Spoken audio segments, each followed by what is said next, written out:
मखाने के इस्तेमाल से मर्दानगी गाढ़ी हो जाती है, जोड़ों में ताकत आ जाती है, हड्डियों में मजबूती आ जाती है, दूध बनता है शरीर में, माताओं में।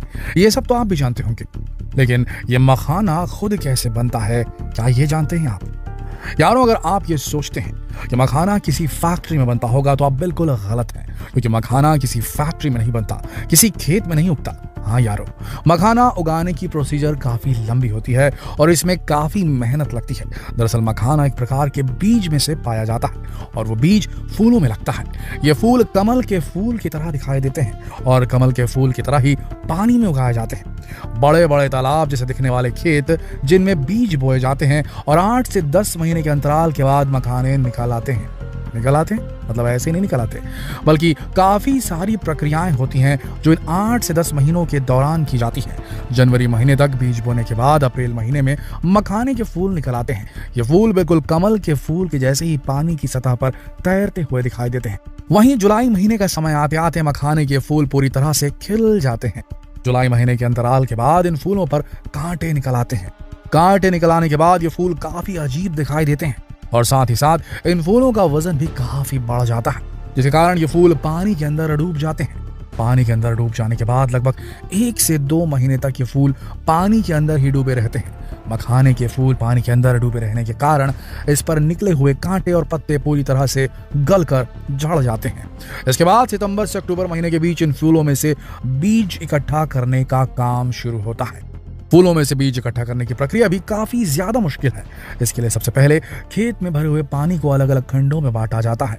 पानी को अलग अलग खंडों में बांटने के लिए करा का इस्तेमाल किया जाता है। करा एक प्रकार के बांस के खंभे होते हैं। इन खंभों को पानी के अंदर गाड़ कर पानी के अलग अलग खंड बनाए जाते हैं, जिसके बाद ये फूल इन खंडों में बंट जाते हैं। इसके बाद गांज नाम के एक बर्तन से इन फूलों को इकट्ठा किया जाता है।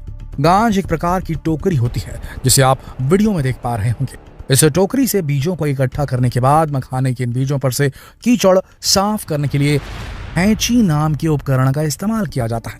खैंची भी एक प्रकार की बांस की बनी हुई टोकरी होती है।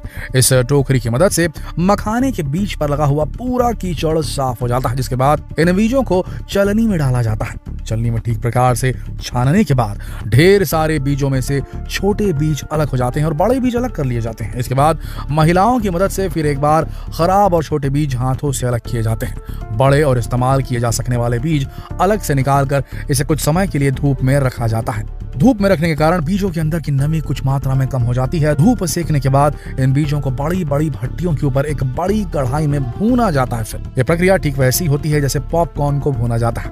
ऐसा करने से मखाने का ये बीज काफी गर्म हो जाता है और इसके ऊपर का छिलका तोड़ना काफी आसान हो जाता है। मखाने के बीजों को भट्टी पर भूनने के बाद इन्हें अफरा और थापी के लिए भेजा जाता है। इस प्रक्रिया में बीजों को अच्छी तरह से तोड़ा जाता है। इसके अंदर से मखाने बाहर निकाले जाते हैं। भट्टी पर भूने जाने के कारण ये मखाने पूरी तरह से पॉपकॉर्न की तरह फूल जाते हैं। फूले हुए और हल्के फुल्के दिखाई देने वाले ये मखाने बाद में मार्केट में बेचने के लिए तैयार हो जाते हैं। इन मखानों की क्वालिटी के आधार पर, इनके साइज के आधार पर इनकी कीमत तय होती है। हालांकि विदेशों में एक्सपोर्ट किए जाने वाले मखाने काफी ज्यादा महंगे होते हैं। आपको एक बात बता दें दोस्तों, दुनिया में जितने मखाने की खपत होती है उसका 90% मखाना भारत में उगाया जाता है। भारत में भी सबसे ज्यादा मखाने की खेती बिहार के दरभंगा और मधुबनी जिले में होती है। इसके अलावा भी देश के कई हिस्सों में मखाने की खेती की जाती है, लेकिन भारत का 80% मखाना केवल बिहार राज्य में उगाया जाता है।